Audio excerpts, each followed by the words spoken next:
What if you never forgot, but were made to forget? There is an ancient technique, so powerful it was forbidden, not because it's dangerous, but because it awakens what no system can control, your soul. This isn't about learning something new, it's about remembering what you always were. Beneath the layers of belief, fear, and identity, there is a vibration, a name, a frequency that only you can recognize. And once it returns, nothing is ever the same. This is not a theory, it's a call. And if you feel it echoing in your chest, then you're ready to begin. This is the forbidden technique that makes your soul remember who you really are. They didn't just lie to you, they gave you a mask and called it a face. From the moment you were born, the world began to tell you who you are. A name, a nationality, a belief, a role. But what if none of those were you? What if the true you existed long before you had a body, a language, a story? The greatest deception isn't ignorance, it's misidentification. It's being convinced that your thoughts are your voice, that your trauma is your truth, and that your reflection in the mirror is all there is. But the soul is not bound by mirrors. It doesn't speak in words, it vibrates in frequency. The ancient traditions knew this. They didn't ask, "Who are you?" They asked, "What is your sound?" Because at your core, you are not an identity, you are a resonance. And every thought, fear, and label you've carried has only distorted that signal. This is why you've always felt like something's missing, because you are missing from your own life. But here's the truth. The soul cannot be erased, only hidden, buried under layers of noise, conditioning, and false belief. And now it's time to unbury it, to clear the fog, to take off the mask. You were taught to seek yourself outside, in achievements, in relationships, in status. But those are only echoes. The real you is silent, but never absent. It's the one who's been watching through your eyes since the beginning, the one who whispers, "There's more than this." The one who aches when your actions betray your essence. That ache is memory, soul memory. It's not sadness, it's the pain of forgetting. But pain is a signal, a doorway. It tells you something sacred is waiting behind the illusion. And when you finally listen, not with your ears, but with your being, you'll hear the quiet call back home. That's when the real remembering begins, not from your mind, but from something far deeper. So let me ask you again, are you ready to remember?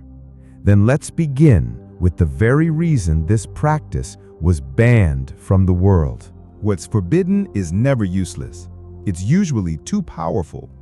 Across history, the most sacred truths weren't destroyed. They were hidden, locked behind symbols, buried in myth, or twisted into superstition. And this technique, this key to the memory of the soul, was no exception.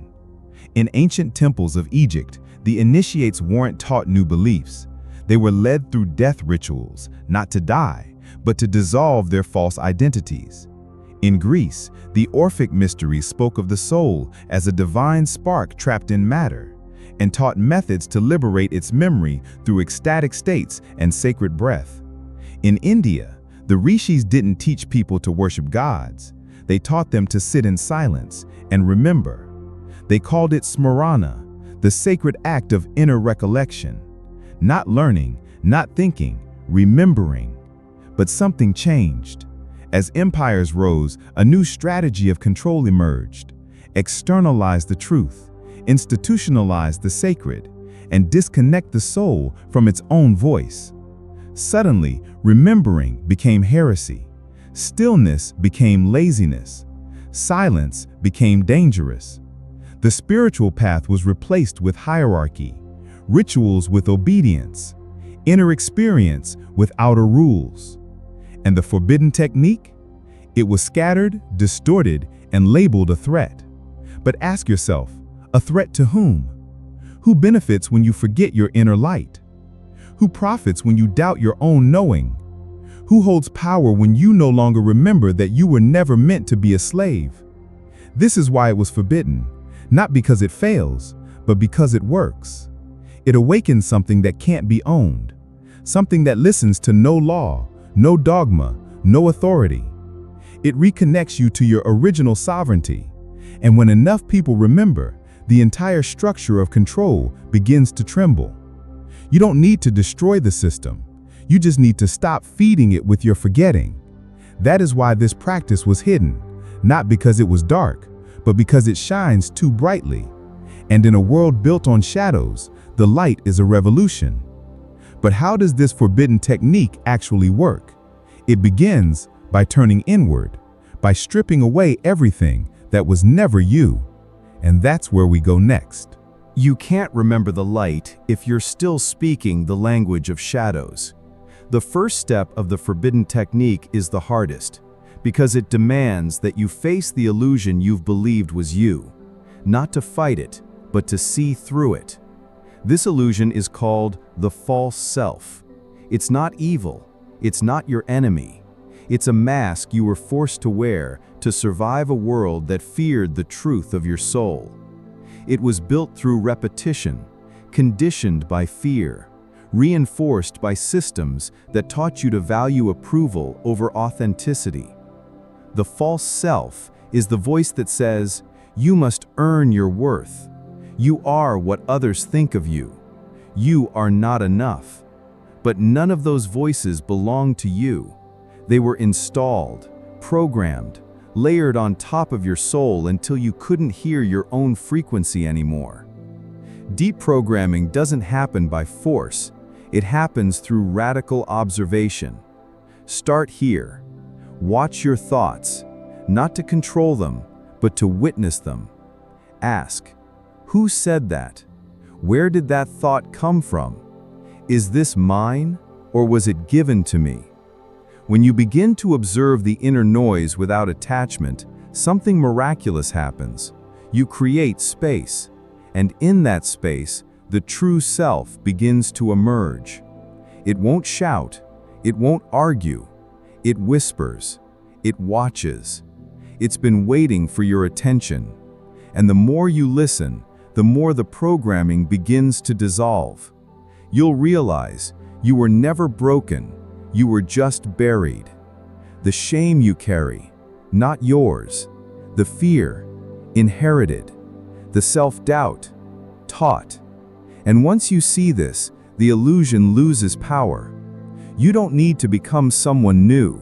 You just need to stop believing you were ever anyone else. That is the liberation of the soul, not escape, but clarity, not change, but remembrance. This is not about fixing yourself. It's about removing what was never you. And in that clearing, something ancient stirs, a quiet awareness that says, "I am." That's not a belief, it's a frequency.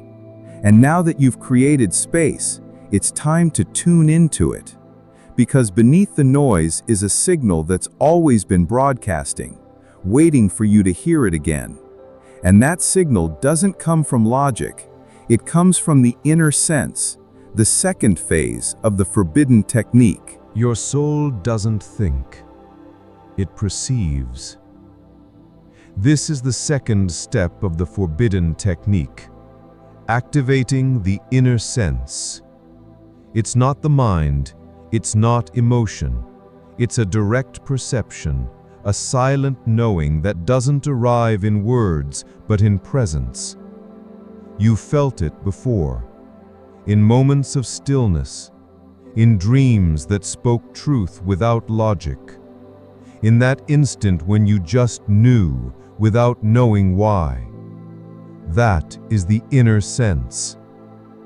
The modern world teaches us to override it, to doubt it, to replace it with facts and opinions. But the ancients understood. The deepest truths are not taught, they are remembered in silence. To activate this inner perception, you don't need to study. You need to tune in. Start with stillness. Sit. Breathe slowly. Feel your body. Not analyze it. Feel it. Every inhale is a bridge. Every exhale is a release.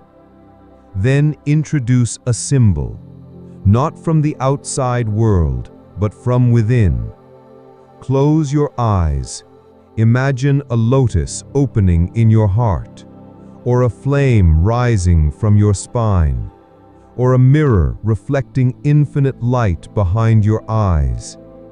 These aren't fantasies, they are ancient archetypes, codes embedded in human memory. They don't create truth, they awaken it. When used with full presence, these images resonate with forgotten frequencies within you, and your soul begins to respond. You'll feel warmth, vibration, insight, perhaps subtle, perhaps overwhelming. Don't chase it, just notice it. Let it speak in its own language. This is not visualization. It is sacred memory recall through inner imagery. Your mind may resist. It will label this as strange, pointless, unreal. That's okay. Let the mind speak, but don't follow it. Let the soul listen. With practice, this inner sense becomes clearer, more stable, more trusted. You begin to move through life with a quiet guidance. Choices feel aligned. Emotions become signposts. Silence becomes sacred. And the more you follow this sense, the more you leave the noise behind. You don't abandon the mind. You simply return it to its rightful place, a tool, not a master. Because now something deeper is leading, and that something remembers. But there's still one more step, a hidden key, a frequency so sacred it was whispered in only the deepest initiations. It's the name your soul has always known, and when you align with it, remembrance becomes irreversible. Every soul has a name, but it's not a word, it's a frequency, a living vibration that only you can recognize, because it is you. This is the third and most sacred phase of the forbidden technique, resonating with your true name. In ancient mystery schools, initiates were told, you are not given your name, you remember it, but not with your tongue, not with language, with presence. You don't speak it, you embody it. Your true name is not something you say, it's a state you enter, a state where every cell aligns, every breath flows from center, and every action feels familiar. Not because you've done it before in this life, but because it's your original signature. The soul's name is not a sound, it's a sacred tone, a pulse, a field. When you attune to it, you don't get answers, you become the answer. You don't discover who you are, you return to it. But how do you reach that resonance? Through alignment, not effort, not imagination, alignment with truth, with integrity, with silence, with breath. Every time you act from your soul, the frequency gets louder. Every time you betray your truth, it goes quiet. And yet, it's never gone, just waiting. Waiting for you to be still enough, honest enough, surrendered enough to hear it. You'll know it when it happens, because in that moment, something inside says, "This is me. I've always been this." And you won't need to ask again. the world could scream 1,000 names at you, and they'll pass right through, because now you remember. Some say it feels like music. Others describe a deep calm. Some hear a silent tone vibrating in their chest. Some feel tears fall for no reason, except that the forgetting is ending. This is not metaphor, it's not poetry. It's a real physiological vibrational state, and once accessed, it rewrites your sense of self from "I think I am" to "I know I am." And from that knowing, everything shifts. Relationships become mirrors. Time feels different. You stop chasing identity and start living from essence. You don't need validation.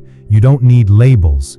You simply walk with a different rhythm, one only the soul remembers. But here's the paradox. The more you remember, the more the false world begins to fade.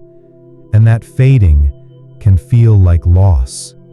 So what happens next is not always easy, because when you live in remembrance, you start to see the truth everywhere. And truth is not always light, it also reveals the shadow. Awakening isn't about escaping reality, it's about seeing it clearly while still inside it.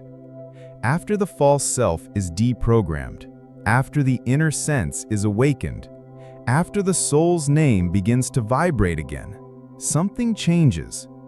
You enter what ancient mystics called a conscious trance. It's not hypnosis, it's the opposite. You become fully aware, but from a place beyond the mind. You see your body moving, but you're no longer trapped in it. You hear thoughts rise, but they no longer define you. You feel emotions, but they pass like weather across your sky. You are aware of being aware.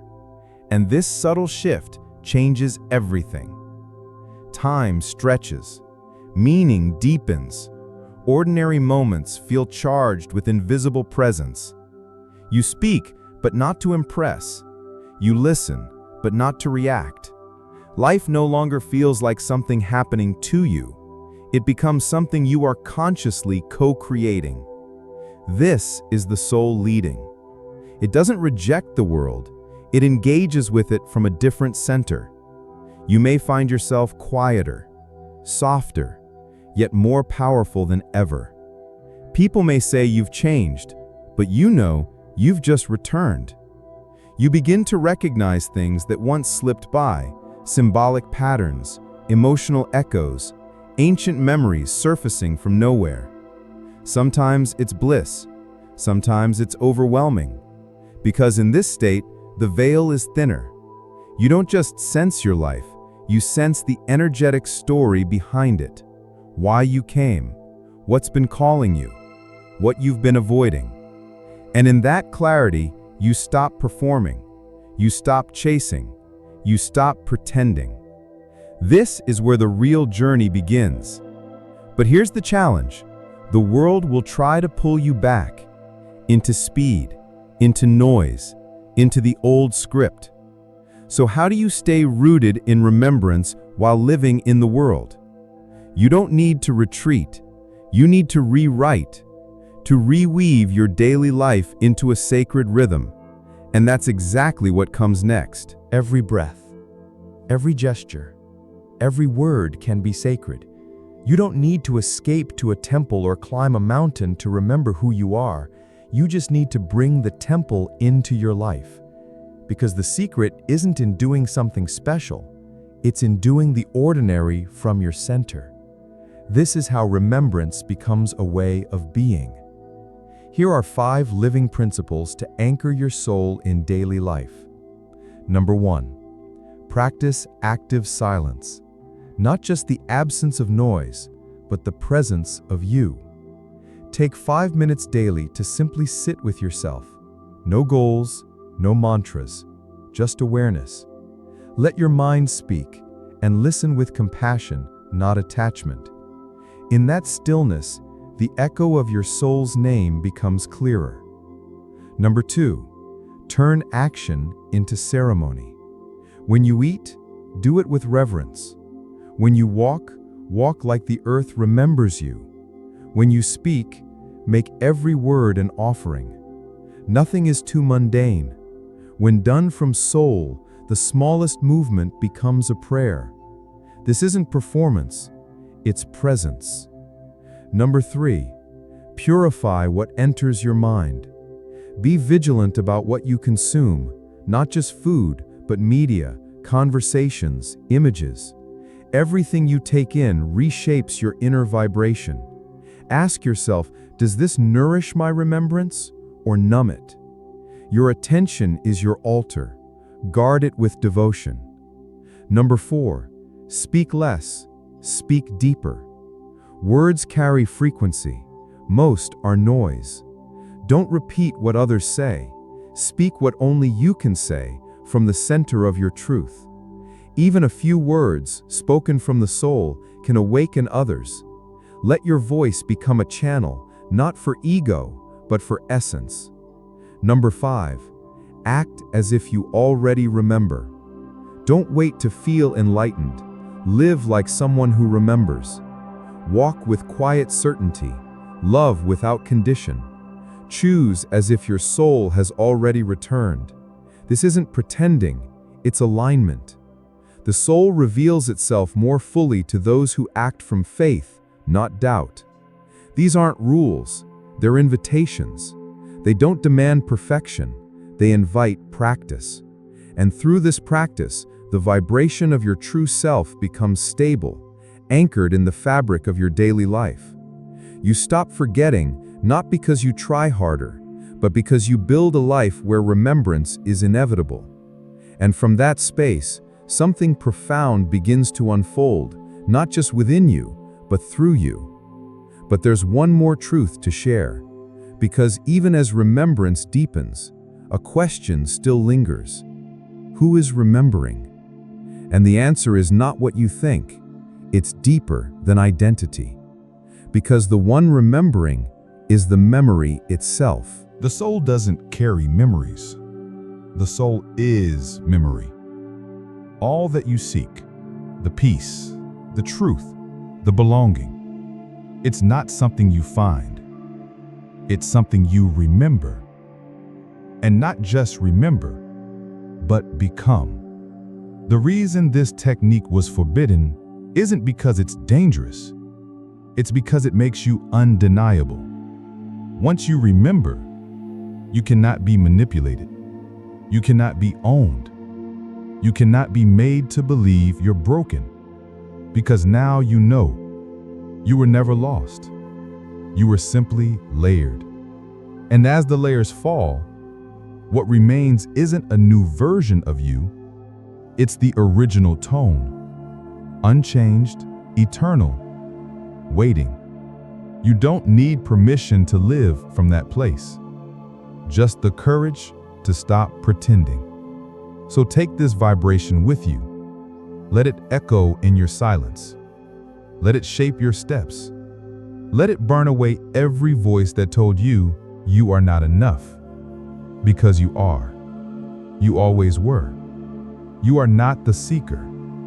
You are the signal, the name, the memory that's been calling itself home. If you felt something awaken in you, if even a spark ignited, don't let it fade.